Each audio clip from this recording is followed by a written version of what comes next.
Extraordinary Americans. My name is Cosmos, and this is Extraordinary America. What is Extraordinary America about? Extraordinary America is about the abolition of financial slavery. It is about the financial freedom of the 99%. Why? Because the essence of America and what it means to be American has always been freedom, the opportunity for a better life, and the pursuit of happiness, right? But unfortunately, most Americans are not achieving that when it comes to the financial front. Most Americans are under financial slavery. They live one paycheck to another, many of them having dead-end jobs, sometimes 2 to 3 of them, to make ends meet, and many of them have now lost their jobs due to the coronavirus pandemic on a massive scale, right? Most of them are not having an opportunity for a better life because they are suffering to something called stagnant wages, where due to outsourcing and globalization and because of the pandemic, there's been a massive amount of abundance of labor, which has led to stagnant wages, right? And that combine that with inflation, where the money is being devalued through massive amounts of printing, right? It has led to a thing called stagflation. So this has led to financial slavery, right? And combine that with debt and the fact that you have to pay all these different types of debt and in order to maintain your current lifestyle because of the inflation that's taking place, which means that most Americans are not getting an opportunity for a better life, and they're more under financial slavery than ever. And finally, most Americans are not able to pursue happiness in the near term or in the near future because of the coronavirus pandemic has led to a massive economic depression, which will be led by hyperinflation of the dollar because of the massive money printing that is taking place, right? When the economy finally starts running, right, there'll be a massive rise in prices and cost of living, which will destroy the purchasing power of the dollar and the money that we have. So you see, the ideal has always been that America has been a place of freedom, but now there's a hypocrisy because the reality of the situation is that we are now under financial slavery. And that is actually un-American and that's unacceptable. Therefore, Extraordinary America is basically about the financial freedom of the 99%. It is about the abolition of financial slavery. We do not work for the force that we call money. We make money work for us instead. How is this to be done? In the short term, this is to be done by protecting the purchasing power of your money, right? And protecting yourself financially from the eventual devaluation and hyperinflation of the dollar through investing in gold, silver, and cryptocurrencies. And in the long term, this is to be done by number one, transformation of the 99% into entrepreneurs and investors on the light side. Number two, the creation of spiritual economic institutions led by Jedipreneurs that actually treat all of humanity as a 1%er family on the light side and basically provide them with a universal basic income and the 5 essentials of food, water, shelter, healthcare, and education. And they also help them become entrepreneurs and investors on the light side with the goal of financial freedom for all. Because we are all the children of the one father of the universe, the one father and mother of the universe. And that father and mother is an empath on the light side. And number three, the replacement of the debt-based fiat monetary system with the American dream monetary system. Now, in today's video, I want to talk about a concept called the American Dream Rush. But in order to talk about, which is similar to the gold rush, but instead of a gold rush, we're going to have an American Dream Rush in some time in the future. And what do I mean by that? Let me explain, right? So how did America come to where it is to be, right? First, in the 1600s, in the 16th and 17th century, you had the European civilizations go to the New World, which is now today the North America and South America, to basically from there, they basically competed with each other for land. But the major reason that all these European nations came to America and led to the foundation of America, right? They created the groundwork for that was because of 3 things, right? God, glory, and gold. They wanted to spread their faith to the Native Americans, right? They wanted the glory of creating a new empire and expanding that empires, right? But the major factor that led to the Spanish conquistadors and the Portuguese and the British and the French and every other European nation to the New World was by far gold, right? They wanted an opportunity for a better life. They also wanted to escape persecution over the long term, but they wanted an opportunity for a better life, and they wanted to make profits, and they wanted to become rich and wealthy. And that is what incentivized them to basically cross the Atlantic Ocean. And in some cases, they even believed in a city called El Dorado, which was basically a city of gold. And then they invested huge amount of financial infrastructure, huge amount of finances what you can say, support or finance voyages that would go there in order to find all of this stuff. And the process, the Western world was created. The civilization of the West in America was created in that fashion, right? And so that is the one instance where gold was a major motivator for human beings to go all the way, to do extraordinary feats, to go all through the other side of the Atlantic Ocean. Another time was the gold rush of 1848, right?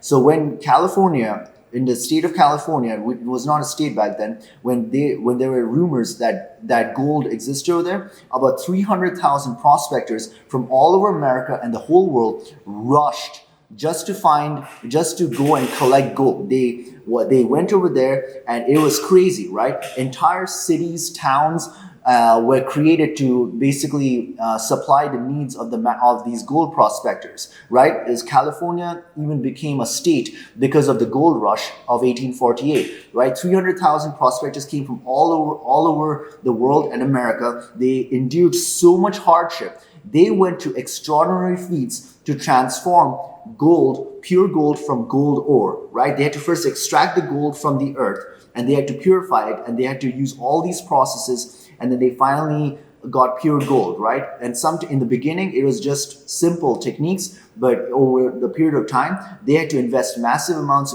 of financing into getting gold from pure gold from gold ore. So why am I mentioning this, right? And basically, that's how the entire western coast of the United States started to expand. That is when the United States truly started becoming like the United States, right? Before, it was just the eastern coast, right? Massive areas of the West was basically unfounded. It was basically sparsely populated. It was like the wild, wild West. But when it truly started to become a city, like San Francisco, Los Angeles, and many cities in the West, was because of the gold rush. And so what I'm trying to tell from both these examples is that gold and the opportunity for a better life on the economic front is a major motivation of humanity to pull on extraordinary feats of actions and services in order to basically get that thing, right?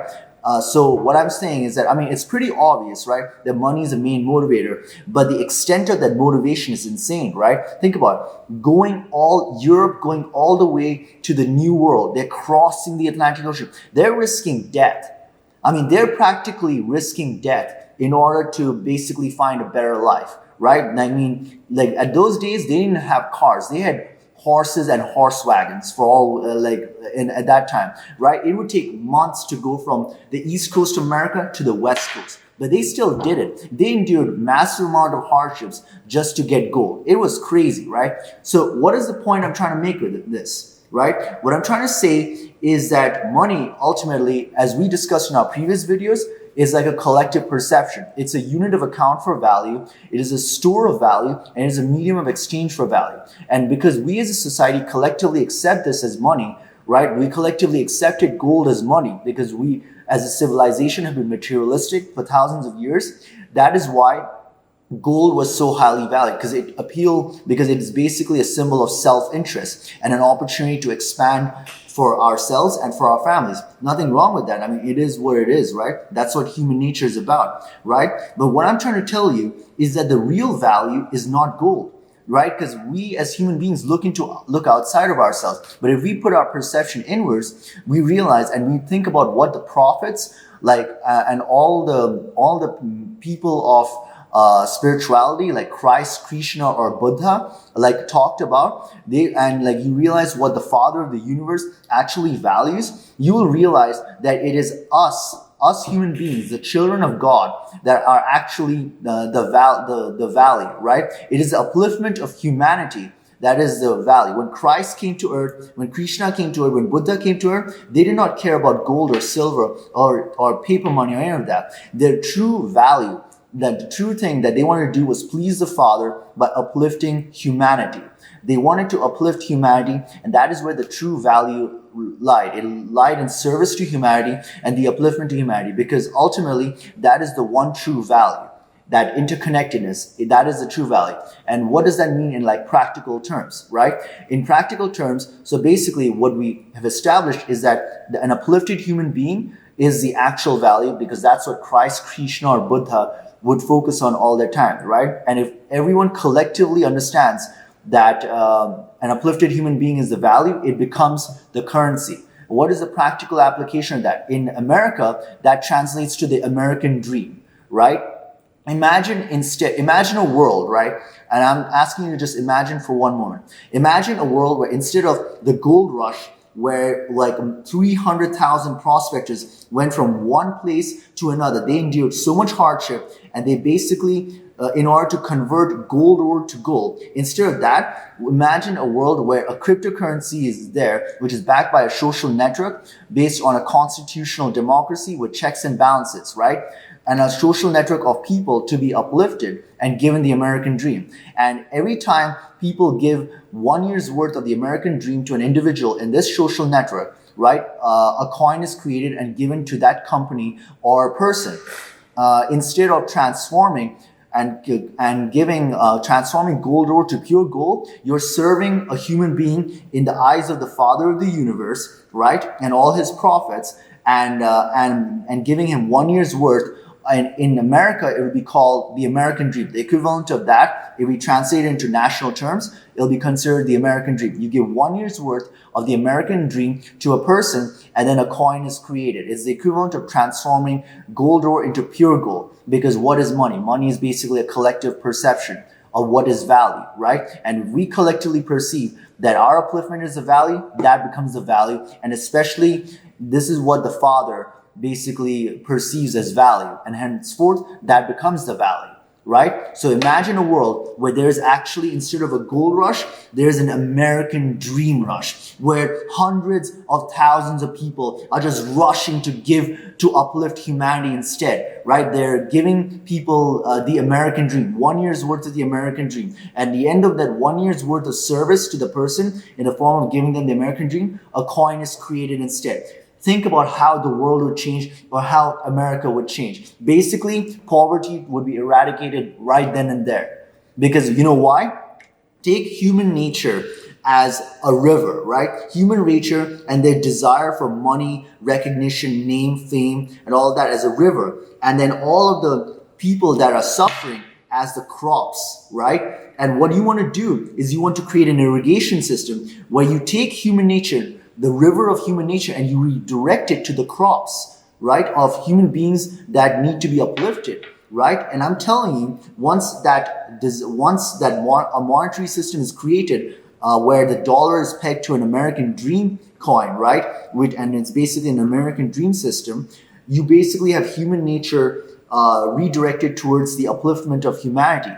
Human nature, because if you look at the gold rush and you look at how the new world was explored by the Spanish, the Portuguese, and all of them, the main motivation has always been money, right? I'm sorry to say, but if you have to put, I know what you're going to say at this point, but it's not going to be genuine, right? It's basically they're doing it for money. Yeah, I understand. But if you look at human nature, right, all throughout history, there are three things that motivate human beings: love, self-interest, and fear. Right? But so far in today's age, right, until we reach a place where everybody loves thy neighbor, love or altruism, it's too idealistic. It's not going to work out, right, for sustainable upliftment of humanity. Fear is not an option. It's on the dark side.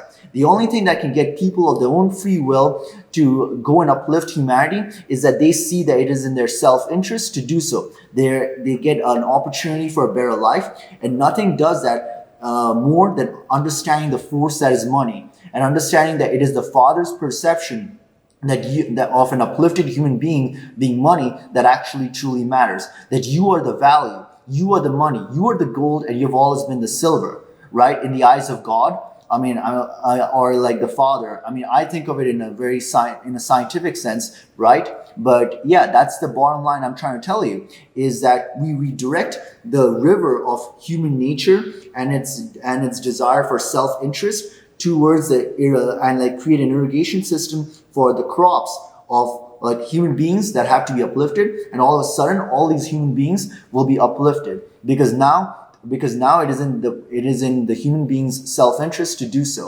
And say whatever you want, love tends, like, out of 100 people, right, there'll be 5 to 10 people out of every 100 that will sustainably uplift humanity based on love and compassion for the creator of the universe and for love of humanity, because they're passionate about it, right?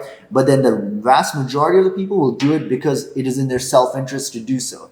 And that's what I want to say. I'm telling you that there will come a time in the future where there'll be, instead of a gold rush, a silver rush or whatever, like basically gold and silver, which is essentially materialistic, that God doesn't value. Instead of that, there'll be something called an American dream rush. And on the greater world and on a planet as a whole, it'll be a rush to uplift human beings instead, right? And all we have to do is create a system, a financial system with a constitutional democracy with checks and balances, and where everybody's ensured their civil rights, and then this can actually happen.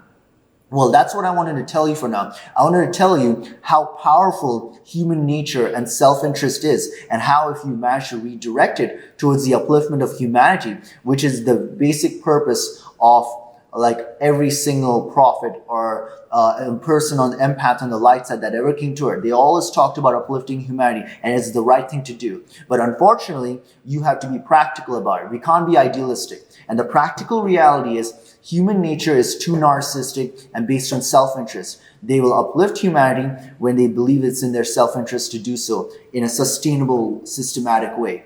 And that's all I have to say for now. Right? There will come a time in the future where instead of gold rush, there will be an American dream rush. And when that happens, it'll be one of the happiest days in everybody's lives. Anyways, that's all I have to say for now. I conclude by telling you that basically there is an American essence of freedom, opportunity for a better life, and a pursuit of happiness, but most people are not experiencing that. They're experiencing financial slavery due to stagflation, debt, and loss of jobs, and basically due to the potential hyperinflation that'll happen in the future, right? They're basically under a thing called financial slavery, and therefore there's a hypocrisy going on, and that's totally unacceptable. So Extraordinary America is about the abolition of financial slavery. It is about the financial freedom of the 99%. And that can only be done in the short term by protecting your purchasing power of your money, and from the devaluation and eventual hyperinflation of the US dollar by investing in gold, silver, and cryptos. And in the long term, it is to be done by, number one, transformation of the 99% into entrepreneurs and investors on the light side. Number two, the creation of decentralized spiritual economic institutions led by Jedipreneurs that provide the 5 essentials of food, water, clothes, shelter, healthcare, and education, combined with civil rights and the right to time and financial freedom. And they aid in the first point, with the goal of financially freeing everybody. Why? Because they believe that we are all part of a 1%er family of the father and mother of the universe, and the father and mother of the universe is an empath. And number 3 and final point is the replacement of the debt-based fiat monetary system with the American dream standard. Right? And I conclude this video, and thank you for watching, and please do protect your purchasing power, because there'll be a rise in prices and the cost of living will increase. You have to protect the purchasing power of your money by investing into assets that cannot be inflated away. That is gold, silver, or cryptos. Anyways, that's all I have to say for now. Thank you for watching. I'll talk to you in the next video. Bye.